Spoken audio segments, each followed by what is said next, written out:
Sabi ni Pulonges Yotman, kahit anong gawin yan, PBBM pa rin ang presidente hanggang ngayon. Correct. Diba? Pajulit-julit to. Kapag naubusan sila ng nung ibibintang kay Pangulong Bongbong Marcos, babalik na naman ho yan sa step 1, mga bossing. Step 1, ano gagawin? Doon, yung ano na naman, pa-herculecal test na naman si Pangulong Bongbong Marcos. Paulit-ulit na naman yan Paulit-ulit lang yan. Tapos ang sinasabi ng mga DDS, alam mo ba yung mga nagsampa o nag-file ng plunder kay Sara Duterte? Si Bongbong Marcos ang may utos. Eto tingnan nyo mga kababayan. Naniniwala nga sila na ang administrasyon ang may pautos Sila Cielo Magno. Sila Father Flavi. Mga umaano ho yan. Mga kritiko din ni Pangulong Bongbong Marcos, mga kababayan. At ito, PDP claims Marcos administration doing everything to block Sara Duterte's presidency. Alam mo ba? Spokesperson ng PDP, alam nyo ba na madaming bumaliktad na, madaming umalis na sa inyo? O hindi? Siguro hindi ho nila alam, mga kababayan. No? Dahil mga aanga-anga at uto-uto. Pero nyo nga, tingnan nyo nga yung mga parali-rali ninyo. Ilan na lang ang sumasama doon sa mga parali-rali po nitong mga DDS. Halos wala na Halos ilan na lang ho, mga bossing. Meron kayong Kiko Barsaga nung ilang buwan lang. Wala na din. Di ba?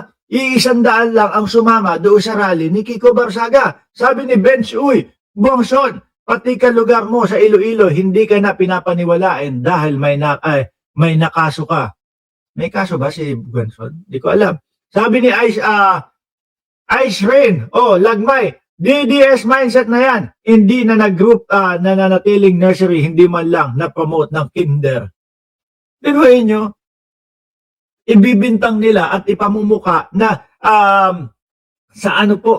galing sa administrasyon yung pagpapatanggal o yung pagkaso ng plunder kay Sara Duterte. At eto pa ho, mga bossing, no? Eto pa. Yun daw, yung bagong lumalabas ho na si Madriaga na kumbaga nagsasabi na yung pondo o naging pera o yung ginastos sa eleksyon, sa kampanya ni Vice Presidente ay galing sa Pogo at galing doon sa mga tulak ng ipinagbabawal na gamot, mga bossing. Kakuntsaba daw ho ng palasyo. Nag-end yung relationship Eto, si Roque. May sinasabi. with the VP Sara because you filed a case against Madriaga. May falling out daw kayo ni Madriaga, kaya Sinasabi ni Madriaga, meron daw siyang mga nakausap na mga magsasaka na, kumbaga, yung kalupaan daw nila, niland grab daw po. Kala ko ratbo lang nila ginagrab Kala ko ratbo lang ang ginagrab, yung pala pati land daw. nagkaroon din sila ng falling out. Kidnapping ba yun? Attorney, yung kaso? Ano po ba nangyari noong 2023? Unang-una, hindi ko siya kakilala. Wala na to, baon na to si Roque, mga bossing. At panigurado, pagpasok nito sa Oblo, lalong mababaunan ho ito. Nako, sabi ko sa inyo, tabi-tabi matulog sila doon No, sama-sama sila matulog doon, lalong mababaunan, patong-patong, Kayo kung ano-ano iniisip nyo kay Roque, ha? Until dinimanda ko siya for kidnapping. So wala kaming falling out dahil hindi ko siya kakilala from ADAM. Okay. Ang alam ko lang, siya ay na-identify as unang-una suspect na doon sa kidnapping na yon, at later on, nung na-recover yung mga biktima ng kidnapping, positively identified siya. At yan nga daw ho ang dahilan kung bakit hindi daw po dapat paniwalaan si Madriaga, mga boss. As being one of the kidnappers. Dahil nga may mga kaso at nakakulong daw ho. Paano kung totoo yung sinasabi na kaya lang ako nakakulong o kaya lang ako nandito sa loob ay ginipit ako? Dahil nga ayan, nung isiniwalat na lahat. 'Di ba? Kila Roque. Oh, ngayon ano ang inilalabas niya? Pondo nung eleksyon kay Vice Presidente. Galing daw sa Pogo at galing doon sa tulak ng mga ipinagbabawal na gamot. So kung sinasabi niya nakakilala ko siya before at nagkaroon kami ng falling out, that's an outright lie dahil hindi ako mag-associate sa mga karakter gaya ni Ramil Madriaga. I think it's more of falling out with VP Sara kasi daw po hiningi niya yung tulong ni VP Sara when you filed the case against him pero hindi raw siya Tinulungan. Ayun daw. 'Di ba? Kaya nagtampo. tinulungan.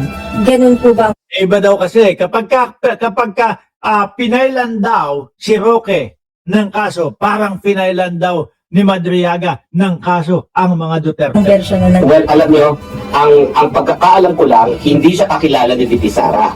Kasi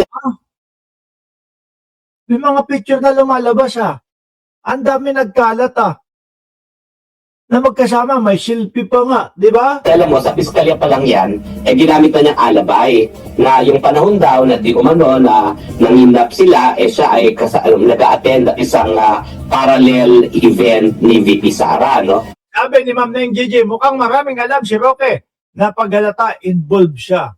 Sabi ni Gilbert Santiago, si Akla na mukhang pala, uy grabe kayo, wish ko ngayong Pasko sana nasa kulungan yung Akla na yan kasama ang mga DDS. Puro satsat, puro Diyos ko. Ang kailangan sagutin ni Roque yung sinasabi na nag-land grab daw ho, no? At ako naman, nung nakita ko yan sa kanyang affidavit, pinagbigay alam ko kaagad sa tanggapan muna ni VP Sara. Tsaka sabi ni Margie Barcebal, magkumpare pa nga sila, yung pang-apat na anak daw. Ni Sara Duterte, ang ninong ay sino? Si Madriaga. Paano sasabihin nito na hindi magkakilala? Meron pa, sinasabi ng mga DDS, na kesyo daw po, hindi tunay na PSG, si Madriaga, mga bossing. Akalain mo yun? Sila-sila na lang naglolokohan talaga dyan Di ba? Ang matindi nito, mga boss, sa Pebrero 2026, malamang sa alamang ho, talagang papatong doon sa bigat ng impeachment ni Sara Duterte. Yang mga inilatag ni Madriaga ho. Oo, kasi yon? Mga impeachment ni Sara Duterte, yung pagbabanta sa buhay ng Pangulo, una na yon. Pangalawa, yun pong bribery na sinasabi ng mga kawani nung nandoon po sa DepEd. Pangatlo ho, mga kababayan, yung sikat na confidential funds. At tapos eto papatong pa ho. 'Di ba? Ayan ang sinasabi ko sa inyo.